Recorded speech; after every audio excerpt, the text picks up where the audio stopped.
Hi! అందరూ ఎలా ఉన్నారు? ముందుగా మా ఛానల్ తరపున ఉగాది శుభాకాంక్షలు. మనం ఈ వీడియోలో ఏం తెలుసుకుంటున్నామంటే, ఉగాది పచ్చడి యొక్క ప్రాముఖ్యతని తెలుసుకుంటున్నాం. రండి వీడియోలోకి వెళ్దాం. అమ్మా, ఈరోజు ఉగాది కదా. నాకు ఉగాది పచ్చడి యొక్క ప్రాముఖ్యతని చెప్పమ్మా. నాకు తెలుసుకోవాలని చాలా ఆతృతగా ఉంది. సరే నాన్న, నేను నీకు ఉగాది పచ్చడిలో ఉండే రుచులు, వాటి అర్థాన్ని తప్పకుండా చెబుతాను. జాగ్రత్తగా విను నాన్న. నాన్న, ఈ ఉగాది పచ్చడిలో మొత్తం 6 రుచులు ఉంటాయి. అందులో మొదటిది తీపి, బెల్లం. సంతోషాలు, జీవితంలో మనం ఎదుర్కొనే ఆనంద క్షణాలు, విజయాలు, ప్రేమ, స్నేహం, ఇవన్నీ తీపి లాంటివి. ఇవి మనకి ఆనందాన్ని ఇస్తాయి, జీవితం మీద ఆసక్తి పెంచుతాయి. కానీ తీపి మాత్రమే ఉంటే జీవితం పూర్తి కాదు నాన్న. పచ్చడిలో రెండవది చేదు, వేప పువ్వు. కష్టాలు, బాధలు, చేదు అనగానే ఎవ్వరికీ ఇష్టం ఉండదు. కానీ జీవితంలో కష్టాలు, అపజయాలు చాలా ముఖ్యమైనవి. ఇవి మనకు పాఠాలు నేర్పిస్తాయి. బాధలు లేకపోతే మనం బలంగా మారము. కష్టాలు మనకు సహనం, ధైర్యం ఇస్తాయి. ఇక మూడవది పులుపు, చింతపండు. కొత్త అనుభవాలు, పులుపు రుచిగా ఉంటుంది. అలాగే జీవితంలో వచ్చే కొత్త అనుభవాలను కూడా అలాగే ఉంటాయి.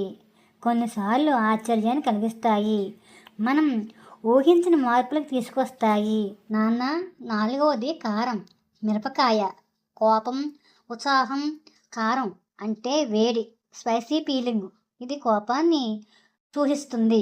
కానీ అదే సమయంలో ఉత్సాహం, జోష్ కూడా సరైన విధంగా ఉపయోగిస్తే ఇది మనకు మనస్సు ముందుకు నడిపిస్తుంది. ఎక్కువైతే మాత్రం నష్టం చేస్తుంది నాన్న. ఐదవది ఉప్పు, సమతుల్యత. ఉప్పు లేకుండా ఏ వంటకం రుచిగా ఉండదు. అలాగే జీవితంలో సమతుల్యత చాలా ముఖ్యము. సంతోషం, బాధ, కోపం అన్నీ సమంగా ఉండాలి. ఇది మన జీవితం సరిగ్గా నడవడానికి అవసరం నాన్న. ఆఖరిది మామిడి, అనిశ్చితి. కషాయం రుచి కొంచెం ప్రత్యేకం, పూర్తిగా అర్థం కాని రుచి. అలాగే భవిష్యత్తు కూడా మనకి పూర్తిగా తెలియదు. అనిశ్చితి మనలో కొంత భయము, సందేహం కలిగిస్తుంది.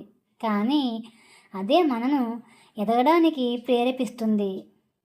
మొత్తం సందేశం, ఈ 6 రుచులు కలిసి ఒకే పచ్చడి తయారవుతుంది.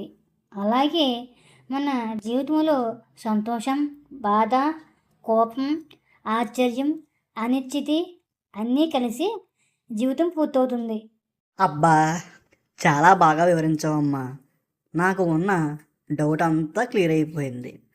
ఫ్రెండ్స్, మీకు కూడా ఉగాది పచ్చడి యొక్క ప్రాముఖ్యత ఈ వీడియో ద్వారా తెలిసింది కదా. అందరికీ మా ఛానల్ తరపున ఉగాది శుభాకాంక్షలు. ఈ కొత్త సంవత్సరం నుంచి మీ అందరి ఇంట్లో సుఖ సంతోషాలు రావాలని మనస్ఫూర్తిగా కోరుకుంటూ ఇక సెలవు తీసుకుంటున్నాను. మళ్ళీ మరొక మంచి వీడియోతో మీ ముందుకు వస్తాను. అంతవరకు సెలవా మరి. బాయ్. అందరికీ వన్స్ అగైన్ హ్యాపీ ఉగాది.